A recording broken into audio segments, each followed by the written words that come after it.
Hello students. आज बेटा day 2 का एनालिसिस करते हैं। सीयूईटी के एग्जाम्स जो आए हैं डोमेन का, तो जो स्टूडेंट्स देकर आए हैं बच्चे, उन्होंने बिजनेस स्टडीज का तो एज यूजुअल पेपर बता रहे हैं। बिजनेस स्टडीज का जो बेटा पेपर आया है वो टोटली आपका एनसीईआरटी आ रहा है। ये बात आपको उस दिन भी बताई थी, ठीक है। आज भी पूरा का पूरा पेपर बच्चे एनसीईआरटी बेस्ड है, कुछ एक्स्ट्रा पढ़ने की जरूरत नहीं पड़ रही बच्चों को। कीवर्ड्स मैंने इस पे वीडियो भी डाली हुई है बेटा। कीवर्ड्स के थ्रू ही अंडरस्टैंडिंग की बात कर रहे हैं। अंडरस्टैंडिंग बेस्ड पेपर आया हुआ है, तो जिन बच्चों को कंसेप्ट क्लैरिटी है, ठीक है, कीवर्ड्स के थ्रू जो एनसीईआरटी के मैंने आपको स्पेसिफिकली वीडियो भी बना के दे दी है, तो वहां से आप करके जाइए बच्चे। और जिनका भी एग्जाम अगर आपको लग रहा है कि अब पेपर आपके जब लगातार से हैं, तो आप बेटा डरने की बात नहीं है, एनसीईआरटी को बेस मान के चलना है। और इतनी अंडरस्टैंडिंग है, जो 12th में आपने पढ़ा हुआ है सारा वही पूछा जा रहा है। तो आज के पेपर का भी इसका बच्चे रिव्यू जो आया है वो यही कि इजी है, मॉडरेट भी नहीं बोल रहे बच्चे, इजी ही बोल रहे हैं। तो इसमें दोनों शिफ्ट का डे 1 का पेपर भी अच्छा आया है बिजनेस मैनेजमेंट का, और डे 2 का भी बहुत इजी पेपर आया है, ठीक है। तो आपको जो ध्यान रखना है बच्चे वो कीवर्ड्स के लिए रखना है। तो फर्स्ट पेपर तो ये हो गया हमारा बच्चे। सेकेंड पेपर जो हमारा है दैट इज अकाउंटेंसी। बच्चे अकाउंट्स का आज का पेपर भी टिपिकल आया है, ठीक है। अकाउंटेंसी में कल जो था, कल भी न्यूमेरिकल पोर्शन बहुत ज्यादा देखने को मिले थे। आज भी जो बच्चों का रिव्यू हमने लिया है, तो उसके अकॉर्डिंगली बच्चे, कई बच्चों के लिए तो देखो टफ लग रहा है। एक्चुअली टफ उनको ही लग रहा है जो कहते हैं कि भी न्यूमेरिकल थोड़ा टाइम कंज्यूमिंग हो जाता है, और वहां पे वो श्योरिटी नहीं आ रही है उनको कि भाई वो ठीक हुए कि नहीं हुए, और टाइम भी इतना लग गया। थियोरटिकल भी क्वेश्चन पूछे गए हैं, और थ्योरी पार्ट जो आया है टोटली एनसीईआरटी बेस्ड आया है बच्चे। क्वेश्चन कहीं बाहर से नहीं है, एनसीईआरटी की वर्डिंग्स लाइन टू लाइन ऐसे की ऐसे उठ के पूछी गई है। न्यूमेरिकल पोर्शन जो बच्चे आया हुआ था ना, रेशो के ऊपर भी जैसे केस स्टडी बता रहे हैं, तो बच्चे को पढ़ने में भी टाइम लग रहा है और सॉल्व करने में भी थोड़ा टाइम ज्यादा लग रहा था। तो पेपर जो है बेटा कंपैरेटिवली टफ एंड मीडियम, लेकिन इजी किसी ने नहीं बोला है आज का पेपर। कल से कंपैरेटिवली थोड़ा मुश्किल ही बोल रहे हैं, ठीक है। तो अकाउंट्स में बेटा थोड़ा ज्यादा प्रैक्टिस कर लीजिए। न्यूमेरिकल पोर्शन है सिंपल, लेकिन टाइम कंज्यूमिंग है बेटा। जैसे गुडविल का क्वेश्चन आ रहा है बार बार से, profit sharing ratio find out करनी आती है, शेयर्स के अंदर से काफी क्वेश्चन पूछ लेते हैं, फॉर फीचर का हो गया, ठीक है। तो इस तरीके से जो क्वेश्चन आ रहे हैं, डिबेंचर्स के भी आए हैं क्वेश्चन, तो बेटा वो थोड़ा सा अच्छे से करके जाइए, ठीक है। और अपनी थोड़ा सा देख के चलिए कि हमें कौन सी चीज ज्यादा अच्छी आती है न्यूमेरिकल के अंदर, उनको अच्छे से करो। क्वेश्चन आज छोटे रहे हैं, लेकिन आपको पता है कि टाइम कंज्यूमिंग होने की वजह से क्या होता है कि कई बार प्रेशर आ जाता है। तो अगर आपको थियोरटिकल क्वेश्चन कंसेप्ट देखो जिनका क्लियर है, तो आप पहले उसको अटेम्प्ट कर लीजिए, कोई इशू नहीं है उसके अंदर भी। और न्यूमेरिकल को ध्यान से करिएगा। क्वेश्चन ठीक होने का ज्यादा इंपॉर्टेंट है बेटा, सारे करना और उसमें मिस्टेक होना ये अच्छी बात नहीं होती है, ठीक है। नेक्स्ट हमारा बच्चे पेपर जो हुआ है आज, इकोनॉमिक्स का पेपर हुआ है। इको का पेपर भी बच्चे जैसे कल का था, जो डे शिफ्ट हमने फर्स्ट शिफ्ट का पूछा था, तो उसमें बच्चों ने कहा था कि उनका आईडी बहुत कम आया हुआ था, ठीक है। लेकिन आज के जो बच्चों का रिव्यू आया है उसमें मैक्रो कम आई है बच्चे, मैक्रो जो है आज कम आई है, ठीक। माइक्रो काफी पूछी गई है, और माइक्रो बेटा थोड़ा सा टिपिकल आई है, ठीक है। ये ट्रिकी क्यों बोलते हैं बच्चे, क्योंकि ना एक तो इस पे मैं ना आज एक ध्यान रखना कि वीडियो डालूंगी कॉस्ट के ऊपर, जो क्वेश्चंस आए हैं पेपर में, और जो बेसिक अंडरस्टैंडिंग रिलेशंस हमें पता होने चाहिए वो चीज आएगी।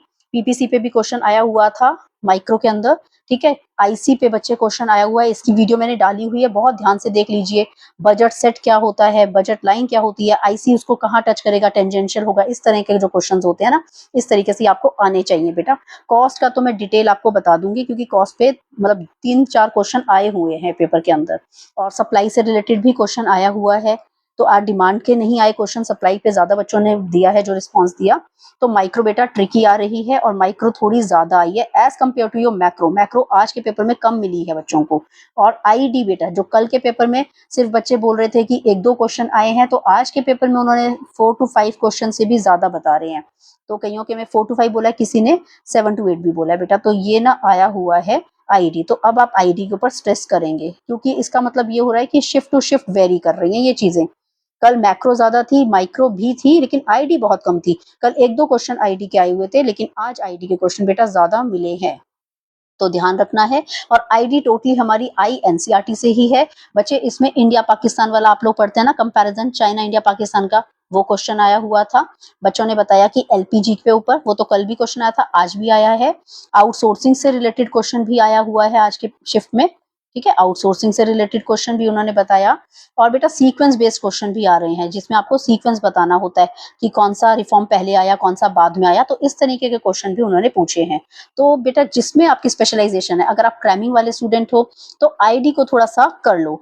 अगर देखो आपकी मैक्रो भी क्रैमिंग बेस्ड हो जाती है, समझ लेना। कोई स्पेसिफिक डाउट है मैं आपको समझा भी दूंगी इसका लॉजिक, बट माइक्रो जो है वो ट्रिकी है बेटा। कॉस्ट, रिवेन्यू, प्रोड्यूसर इक्विलिब्रियम, ये सारे जो चैप्टर्स होते हैं ना, ये आपको बहुत डिटेल में इनकी बेसिक अंडरस्टैंडिंग होनी चाहिए। तो अगर आपने अब तक भी पढ़ाई नहीं करी है, तो जो मैं शॉर्ट्स डाल रही हूँ ना बेटा, उसको आप थोड़ा सा रीड आउट करके जाइए। क्वेश्चंस उनमें से ही आ रहे हैं, बट आपको लॉजिक क्लियर होना चाहिए माइक्रो के केस में। एंड डिपेंड करता है कि आपका कब है। लेकिन देखो शुरू के शिफ्ट में हम जैसे एनालिसिस कर रहे हैं, तो हमने ये देखा कि कल का पेपर का पैटर्न डिफरेंट आया, आज इको का पेपर अलग आया, और अकाउंट्स कंपैरेटिवली आज का पेपर मुश्किल है कल के कंपैरिजन में। कल भी था, लेकिन आज न्यूमेरिकल पोर्शन के साथ थियोरेटिकल भी दिया हुआ है। न्यूमेरिकल आज थोड़े और ट्रिकी डाल दी, कम करे हैं पहले से कम दिए हैं, फर्स्ट शिफ्ट से कम आया न्यूमेरिकल, लेकिन जो आए हैं वो अच्छे लेवल के क्वेश्चंस आए हैं, जिनको करने में बहुत टाइम लग रहा था बेटा। तो ये तो मेन है बेटा जो डोमेन, जो हमारे अपने सब्जेक्ट हैं। ठीक है, अब मैं आपको थोड़ा सा बता देती हूँ, जो मेरे स्टूडेंट्स का जिनका जीएटी का पेपर भी था, इंग्लिश का था, लेकिन उसका मेरे को डिटेल देखो इतना ज्यादा नहीं, वो आप लोग अपने लेवल पे चेक कर लेना। इंग्लिश का जो उन्होंने बताया है, वो कह रहे हैं कि ईडियम्स आ रही हैं। ठीक है, ईडियम्स आपको पेपर में देखने को मिल रही हैं कुछ सेट्स के अंदर, फ्रेजेस हैं कईयों में, किसी में डायरेक्ट इनडायरेक्ट स्पीच भी आई है। तो ये ना वो बोल रहे हैं कि अलग अलग पेपर आ रहा है, इवन जोन पे भी पेपर अलग अलग जा रहा है। एक जो वो बच्चे स्कूल में बैठे हुए हैं, वहां भी पेपर का जो है वो सेट अलग अलग टाइप का ही है, वरना क्वेश्चंस उसमें चेंज थे। वो कैब कह रहे थे कि काफी पूछी गई है पेपर के अंदर, तो वो कैबलरी भी बहुत सारी है। लेकिन बेटा जितने भी ये पेपर आ रहे हैं, सबसे इंपॉर्टेंट बात कि पीवाईक्यूज तो सबने ही बोला है कि पेपर पीवाईक्यूज में से आया हुआ है। डोमेन भी आ रहे हैं पीवाईक्यूज में से, और आपके ये जीएटी के भी पेपर डोमेन में से आ रहा है, इंग्लिश का भी काफी क्वेश्चन। देखो वही बात है कि अगर आपको पढ़ा हुआ मिल जाता है तो हमारा कॉन्फिडेंस बढ़ जाता है। तो पीवाईक्यूज तो बहुत अच्छे से आप करके ही जाइए। ठीक है, और डोमेन के लिए जो है बेसिकली एनसीईआरटी को लेना है बेटा, एक्स्ट्रा बुक्स पढ़ने की जरूरत नहीं है, आपको अंडरस्टैंडिंग होनी चाहिए बस। ठीक, तो ये इंग्लिश का जो रिव्यू है वो तो यही। रीजनिंग भी आपकी मतलब जो जीएटी आया हुआ है बेटा, जो आपका एक सब्जेक्ट है जीएटी, उसका भी आज एग्जाम था, फर्स्ट टाइम था, क्योंकि कल तो हुआ नहीं था जीएटी का एग्जाम किसी का। आज जो हुआ है उसमें आपका क्वांट भी सही आया है। क्वांट्स के जैसे आप एक्सपेक्ट करते हैं क्वांट एंड रीजनिंग के क्वेश्चन, तो वो ही 35 to 37 क्वेश्चन इनके आए हैं, बच्चों ने बताया जो।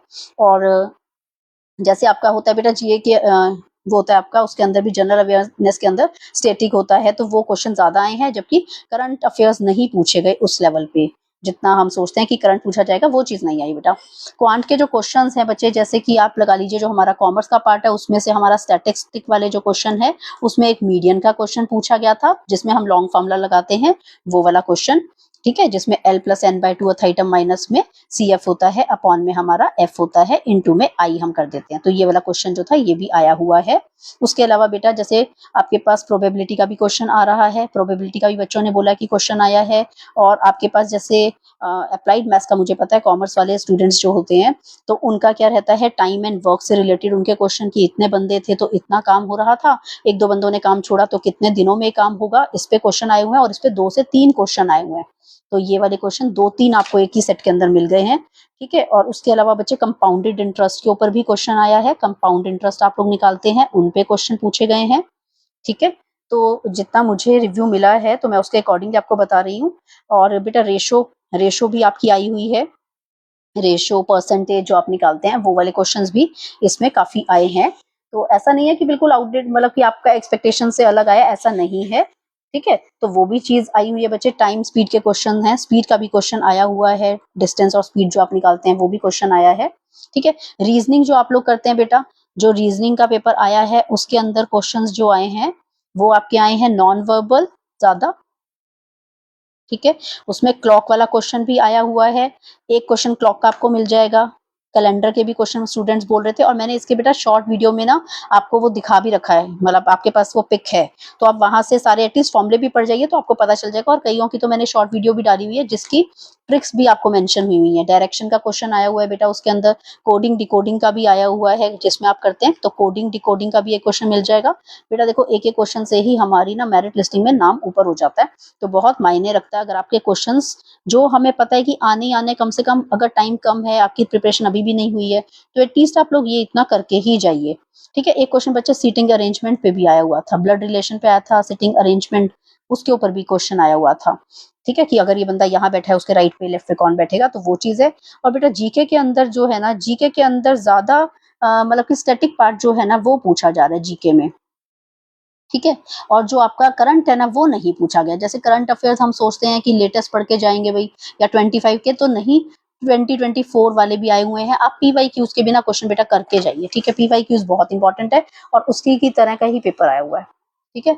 वो बेटा आप तैयारी कर रहे होंगे। फिर भी कोई डाउट आता है इनसे रिलेटेड टॉपिक से भी, बेसिकली फॉर डोमेन सब्जेक्ट्स, अगर आपको कोई भी डाउट है, मैं ट्राई करूंगी कि इकोनॉमिक्स जिन्होंने ऑप्ट कर रखा है, आप मुझे कमेंट बॉक्स में बता दीजिए किनका इकोनॉमिक्स का पेपर है, और जिनका इकोनॉमिक्स का नहीं है वो अपने टॉपिक्स बता दीजिए, जिनको अभी तक भी लग रहा है कि हमारी प्रिपरेशन नहीं है, तो मैं बहुत ही इजी वे के अंदर शॉर्टकट से आपको टॉपिक को कवर करवाने की कोशिश करूंगी, ठीक है। ओके बेटा, टेक केयर, बाय।